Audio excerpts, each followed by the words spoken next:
The next part then deals with whatever is partaken is the mandala of the Ganachakra. So we're on page 482. Down at the bottom of the page, the characteristics. So it talks about some of the terminology. Ganachakra means a wheel of gathering or feast. So it can be either one or both. On any occasion that the secret mantra is being practiced, there must be a gathering of the special supports, individual practitioners, and substances. The middle of the next page, the actual distinctions, and then at the bottom of the page, there are 4 aspects. The first one, the gathering of the fortunate ones, then the gathering of the abundant substances, the gathering of deities that bestow the cities, and finally the gathering of wisdom and merit. So for the first one, practitioners posing pure samaya assemble. This indicates the intrinsic nature of method and prajna. And a minor assembly comprises only the male and female, or there can be 3 pairs, or, and this is as the nature of enlightened body, speech, and mind, or there can be 5 pairs, representing the 5 families. And the middling assembly, there is 100 practitioners to match the number of deities in the mandala, and the great assembly is even more than that. So many different levels in which this can be done. Now, if you compare this with something like Vajrayogini practice, where the mandala, and you have different numbers of pairs in the mandala that are surrounding the central 2 figures as a part of that. And they're usually in circles of pairs of 8 pairs and going out in several levels. So this is a little bit different than that, but the same kind of basic idea. You can have a union of just 2, of 3, of 5 different pairs or more. Then in the paragraph below the first quote there, when there's a gathering of many male or female practitioners, if they're not paired, it is called the celebration of dakas or dakinis. And then the second, the outer, inner, and secret substances, especially meat and liquor, are included. So typically, when you have a Ganachakra feast, although I've been in any number of them where this was not the case, but traditionally you have both meat, which typically is considered to be an inappropriate kind of thing to eat, and liquor, which typically is also considered to be an inappropriate thing. So, but those are viewed as pure substances in this case and are part of the feast. So in addition, this is adorned with many clouds of offerings of song and dance. Third, the entire gathering of the ocean-like assembly of the support and supported mandala of oath-bound deities, including the principal ones surrounded by the retinue, is the actual kayas. The mounds of flowers are generated as the deities and invoked as the field of merit. Fourth, the usual 2 accumulations occur. All conduct corresponds to the generation stage, the accumulation of ordinary merit. The completion stage of prajna constitutes the wisdom merit. So then we have the stages of activity. So the second distinction level here, going back a few pages, this is the second aspect of this. So there's 2 parts, peaceful and wrathful. So first, at the time of the peaceful gathering, all practitioners wear peaceful costumes, hold hand emblems, are adorned with the deity, that is the family marks, and indicated when the flower is tossed. The 4 gatekeepers, so when the flower was tossed before, it fell on one of the families, so that is the markings that they're referring to here for the subsequent Ganachakra. And then the 4 gatekeepers residing at the assembly hall entrance inquire, how was your journey? That's indicated by extending a single finger.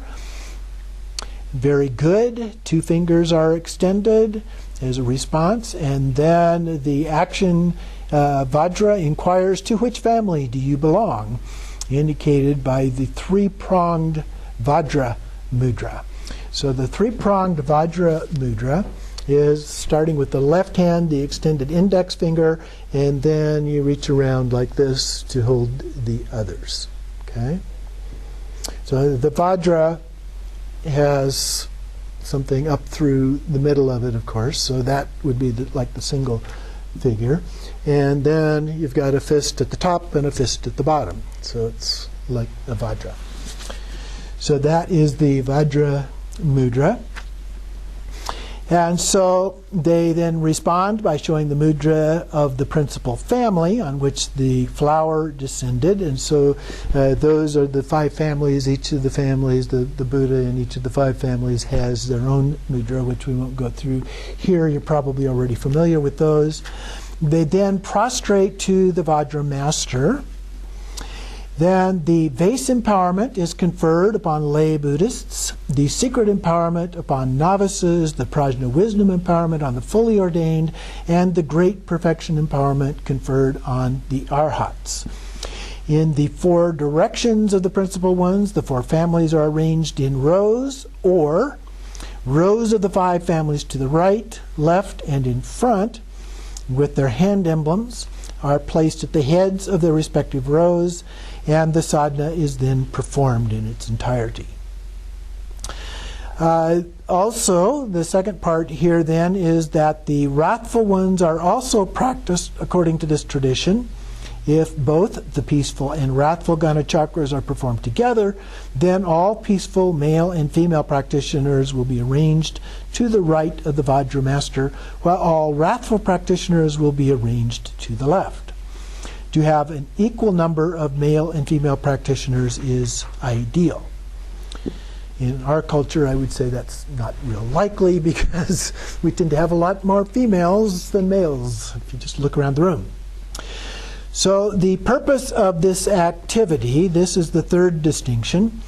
The purpose of this activity must be understood through the distinctions of the 4 activities. If the practitioner is restoring the broken samaya or purifying obstructions, it is restored through the peaceful feast. If life and prosperity are being increased, then enriching. If magnetizing or summoning, then power. And if annihilating the unruly obstructors and their forces, the wrathful. So these are the pacifying, enriching, magnetizing, subjugating activities of a Buddha. This applies to accomplishing the aims of individuals. So this is trying to help individuals with their development. On page 486, the way the method is executed. First, we arrange the support and substances. Arrange the outer, inner, and secret offerings in front of the mandala that was drawn on cloth or made from sand. Then arrange whatever feast substances are acquired, as well as the inner offering of nectar to be sprinkled. Second, the practitioners are requested to be seated in their respective places so that all the male and female practitioners are arranged in rows, which we just looked at that arrangement. While the action Vadra prostrates to and tosses the flower. This would be the chopan that does the guiding or assistant to the Lama. Bowing until the sleeves of the upper garment crosses his knees, the action Vadra respectfully says, "Amazing, O Vadra Master," whatever the name is, including all great and powerful practitioners who are the nature of glorious Amitabhadra and who abide with immeasurable compassion for the benefit of beings, please pay heed. Although phenomena are primordially awakened as the great perfection, the minds of all wanderers are overcome by ignorance. Knowing that they fill the 10 directions and 6 realms of the world, and by the strength of your great compassion, please abide in the profound samadhi of your practice within this natural mandala of spontaneous presence. The action Vadra then slowly recites this and offers prostrations. The third is the generation of the mandala of the deities. First, a torma is offered to the obstructing forces. They are expelled, establishing the boundary, the mass of fire, weapons, and so forth. So this is the circle of protection. And then one visualizes the mandala of deities and continues to make offerings until they are pleased.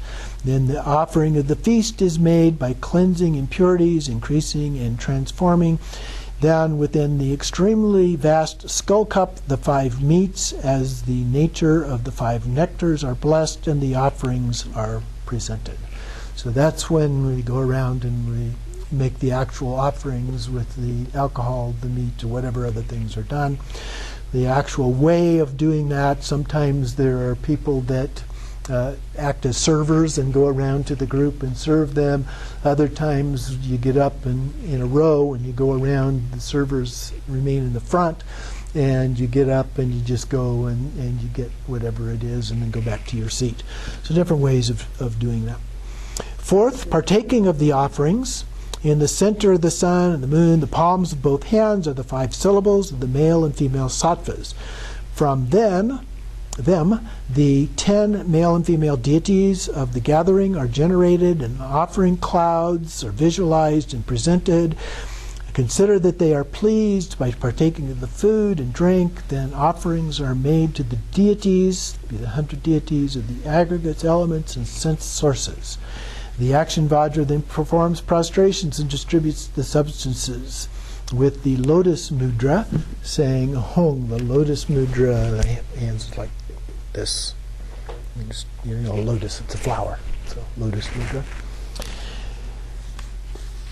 And then, great hero, please pay heed. These are the most excellent substances. Have no doubt that about that which is gathered here. Partake of this with the knowledge of the single nature of sages, dogs, and untouchables, these 3. And thus he speaks, and the recipient, the Vajra master, answers with the lotus mudra. Om, Sagata of the Dharmakaya, you who have fully abandoned all fixation and grasping, free from the stain of desire and the rest, with respect to the nature as it is, I bow down. How completely astonishing. Thus it is received and enjoyed. And then in addition to that, during the gathering, there should be no fighting, horseplay, or fixation with ordinary perceptions, but rather with satisfaction, joy, and without clinging. Now, it's interesting because I actually watched a video on YouTube one time of a case where they actually are throwing substances at each other as a part of the ritual. So it kind of falls into that previous category there. So one must know that one's body, speech, and mind are 3 mandalas of the deity, mantra, and nature of phenomena. Fifth is the conclusion, and the torma of the remains is offered, and the Vadra songs, glorious dances are performed, and the dedication and words of auspiciousness are recited. And then the last paragraph here, starting on the 2nd line, here the objects are awakened ones, since they are visualized as wisdom deities. The substances are not ordinary, since they are transformed into ambrosia, and there is no fixation or attachment, since the mind delights in the nature of phenomena. So the Vajra vehicle of skillful means is sublime. So it's a transcendent view of all of these things, rather than the ordinary way of perceiving them. So then we have a brief explanation of the feast offering of Samattabhadra. Starting on the 2nd line, into the 2nd line, phenomena are recognized as the primordially pure land of Buddhist Samattabhadra. And 5 elements are pure as the nature of the 5 female consorts. The 5 aggregates are pure as the 5 males. The individual faculties, consciousnesses, and their objects are pure as the male sattvas, female sattvas, and gatekeepers. Alternately, the universe is the celestial palace, the contents are the dakas and dakinis, and the mind streams are the nature of the 5 wisdoms. This abides as the great primordial mandala, perfectly pure. A few lines down, the 8 consciousnesses are one with wisdom. Phenomena are the mandala free of positive, negative, acceptance, or rejection. So all of this is the pure land of Samattabhadra. Continuing on 489 in the first paragraph, the 3rd line, mastery is achieved such that whatever activities are engaged through the 3 doors, great accumulations of both merit and wisdom will occur. and whatever appears will arise as wisdom. So then in the next commentary paragraph, into the third line, we perform the Ganachakra on special occasions, in sacred charnel grounds, and the like. Now, oftentimes they're actually done in temples, but we visualize them as such. The result will be temporary accomplishment of the three states of Vidyadharahood and the four enlightened activities. Ultimately, the goal of Buddhahood will certainly be achieved. So then it goes on to explain the nature of each mandala. First, we have the intrinsic nature of the mandala as the support. So the mandala is a support. So various objects that are a part of this are considered supports. So we have both peaceful and wrathful mandalas here. So we began with the peaceful mandala. The group formations of 5, 3, and the single mandala.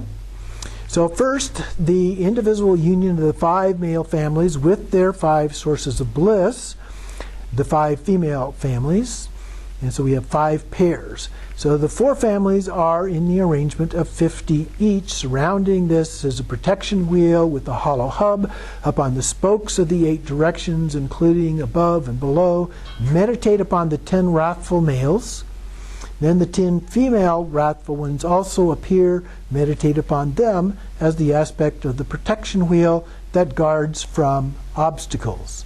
In the center are the principal male and female Samattabhadras, surrounded by their retinue of clarity, which they go on to give specific detail about their names, locations, and so forth. And does that in each of the directions. So continuing on then on page 491 in the second paragraph, beginning with in general. In general, a group formation does not have the aspect of a celestial palace with the porticos, arches, and the rest. It comprises the principal deities and the retinue, whereas the mandala generally includes the celestial palace and so forth. Then, second, we have the group formation of 3. That is the Tathagata, the Vadra, and Lotus families. Each have 10 male-female deities of enlightened body, speech, mind, totaling 30 deities. They're surrounded by the gathering of the wrathful ones, including the 8 male and female gatekeepers, and are also to be meditated upon as all the deities of the group formation of 3. Third, we have the mandala of the formation of 1. Among the families, the Tathagata family of Samattabhadra, which is the principal one of the 5 families, mandalas as Virachana. The mandala of Tathagatas is divided into 5 families, among which Virachana represents the enlightened mind of the family of mind. Therefore, the principal Virachana, indigo or blue in color, is the supreme enlightened mind. As the perimeter of the mandala, meditate upon this group of 18 deities as a single formation, including the gathering of 8 wrathful male-female gatekeepers. Next, we have the mandala of the wrathful deities. Here, the great gathering of the male and female wrathful ones. Their activity accomplishing messengers are the 8 Matara of the sacred places, the 8 emissary Pishachi of the countries, the 4 oath-bound wisdom gatekeepers, the 28 Ishvari who follow the command, and so forth. If this blazing wrathful mandala of assembly of 58 harukas is practiced temporarily, the activities of the wrathful ones will annihilate all harm doers, and ultimately the supreme cities of the wisdom mind of enlightenment will be accomplished. I think it is helpful to be reminded that the whole idea, one of the ideas of deity yoga practice, is that we're trying to become a Buddha, a deity ourselves. And so we visualize ourselves as being a Buddha already. We start off as an impure Buddha, if you will, and we gradually move through the process of doing these practices to becoming a pure image of a Buddha, and then doing some of the more inner practices, completion stage type practices. Then we finalize with subtle obscurations and so forth to then become a fully realized Buddha as a part of that. So as we're doing these things and we think about the peaceful deities and the wrathful deities and so forth, it's important not to forget that all of this is about becoming a Buddha. Okay? So we don't want to lose that as we get involved in all of the minutiae of what is going on here. So continuing on page 492, the stages of how to practice. The first one is the kind of individual who can accomplish this, one who unites the uncontrived mind with the meaning of the nature of phenomena. 3 parts: a practitioner who realizes the intrinsic nature of the ground. Second, a practitioner who realizes the paths of generation and completion. Third, a practitioner who realizes the spontaneous presence of the result. And then we also have the practitioner at the time of the path being described here. So this refers to a holder of the meaning of the mantra's superbly profound secret of the Tathagatas. The mantra, or nak, you talk about nakpa and nakma, this is the first part of that. The nak in Tibetan upholds the intrinsic nature of the secret mantra, awareness mantra, and retention mantra, the dharani. These 3. First, the secret mantra contains the superbly secret outer and inner view, meditation, conduct, and result, and grants the refuge from the suffering of samsara. Second, the awareness mantra grants the refuge from suffering of the powers of the awareness of sages and others who have mastery over samadhi. Third, the retention mantra brings the result of whatever words of truth are uttered, whether beneficial or harmful. Okay, so even harmful kinds of things uttered, we can begin to see through those and find words of truth, the nature of those. And then the siddhis to be accomplished possess the qualities of common and supreme. The siddhis will be accomplished by a practitioner who realizes that phenomena are primordial, pure nature, or primordial nature of evenness and spontaneously present as the natural great perfection, and thereby abide inseparably without fixation, free from any direction. Conduct itself is completely devoid of obstruction and attachment. So the practitioner who realizes the inseparable soul primordial nature of all phenomena will accomplish this. So then within the mind of the Vadra family, whatever mandala is accomplished includes the mandalas of all 5 families. Meditating that all deities and celestial palaces are radiating the light of wisdom ablaze with splendor, the deities make offerings in the manner of the deities, and with non-attachment to desirables, they take delight and dissolve. The result is the nature of mind becomes indivisible with the Dharmakaya, and the state of the spontaneously present great mudra or Mahamudra will be attained. Then, for the group formation of 3, the mandalas of the enlightened body of Akshobhya, enlightened speech of Amitabha, and enlightened mind of Vairocana are to be accomplished. All mandalas of the Buddhas are synthesized without exception. They comprise the mandalas of enlightened body, speech, and mind. This is practiced as the samadhi of generation and completion by visualizing the aspect of the deities ablaze with the major and minor marks and signs and benefiting sentient beings through the radiation of light.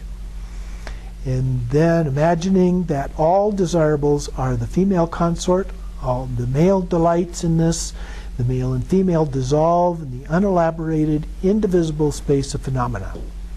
The result becomes the attainment of the supreme siddhi of the spontaneously present Vidyadhara.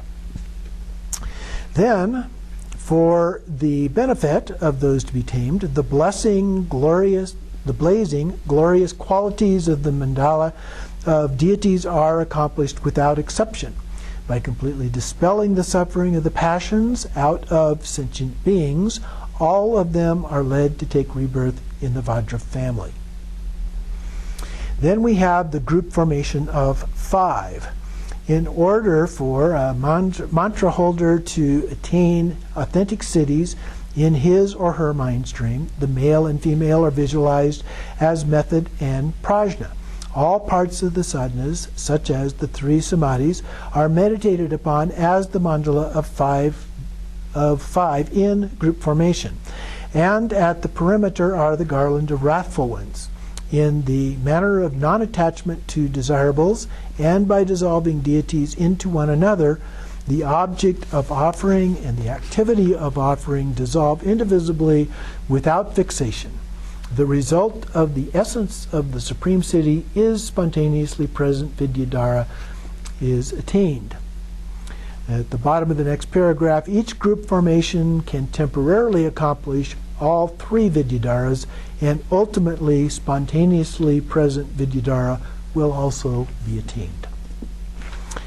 So the mandala of Vadra space, the last level here, a practitioner who is the intrinsic nature of the male as the method and the female as prajna should, as both male and female, meditate upon the five tathagatas and their consorts. They should also meditate upon the gathering of concepts and faculties as the male-female sattvas, including the male-female gatekeepers. From all these deities, emanations radiate in the aspect of light rays into the 10 directions. So then we go on to whatever is practiced is the branch of method. So samadhi to be accomplished is when phenomena are being accomplished as the mandala, the outer and inner body, abundance, and so forth are the objects to be utilized and are partaken of by the mandala of the practitioner himself. So mantra, mudra, and samadhi are to be correctly and distinctly visualized. The place of practice must meet the requirements and be free of obstacles. The necessities must be adequate and not lacking or too abundant. The supports, the samaya substances and the like, have to be there as a part of that, and then the mind of the practitioner must not be distracted by any other circumstances with a single pointed focus. So this is a form of shamatha meditation, if you will. Top of page 495. When engaging in the practice, first one must think, once I begin this practice until accomplishment is realized, I shall not arise from the seat or move elsewhere. Whatever commitment is made must be maintained accordingly. Without engaging in other activities, becoming discouraged if negative signs occur, or disappointed if positive signs do not occur, one should never think, I cannot accomplish this. One must cultivate enthusiastic diligence without becoming discouraged, procrastinating, or being complacent. It's like joyful effort. We look at the 6 paramitas. The effort, the one regarding effort or diligence, is sometimes also referred to as joyful effort. One must, a couple more lines down, one must practice free of doubt or hesitation, such as wondering whether this is authentic or whether there will be results and the like.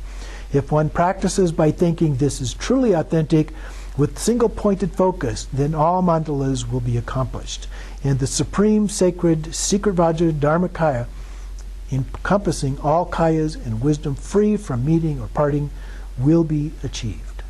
It's a little bit reminiscent of the story, I forget the name of the Lama who kept being sent to bring back texts from India and bring them back, and his mother kept saying, bring me a tooth of the Buddha, and he kept forgetting on all of these trips, and so finally he remembered he wasn't quite home yet, and so he found the skull of a dog, he pulled out the tooth and went to his mom and says, here's the tooth of the Buddha. Of course it was a lie, but she didn't know it was a lie. So to her, it really was a tooth of the Buddha. And it behaved in her practice as if it really was the truth of the Buddha, and she achieved enlightenment from that.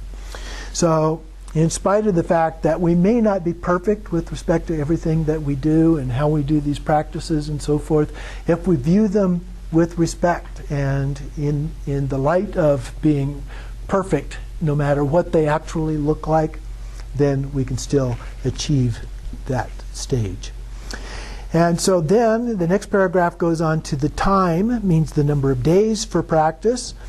This can be 30 times 60, 180, so that's 6 months worth of practice there.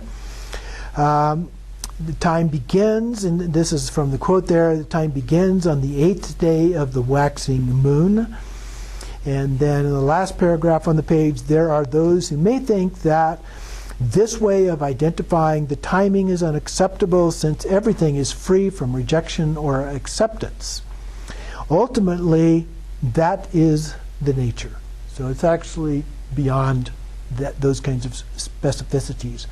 Yet, due to the interdependency of the undeceiving relative truth of cause and result, when things are harmonious, one should engage. And when that is not the case, one should not. So it's preferable that all of this be done in a harmonious way. And so if you can pay attention to those other fixed kinds of things like that, then that can be beneficial as well. And finally, there is a brief synopsis here. The synopsis of meaning is that since the phenomena are primordially pure as the manifestation of Samvit Vadra, everything must be utilized without acceptance or rejection. So neither attachment nor aversion. A couple more lines down. All appearances of the rich ray are the play of the Buddhas and not, otherwise. The Tathagata himself brings forth the subject himself, indicates that the indivisibility of subject and object. In this way, phenomena are revealed as self-appearances, within which the mind's nature is indivisible, like a dream that is inherently unborn. And then the last 4 lines in the next paragraph, when a gathering of practitioners with harmonious view and conduct enjoys the abundance of substances, then the wisdom deities, dakinis, and oath-bound guardians congregate and partake without fixation or attachment, and through this the 2 accumulations take place.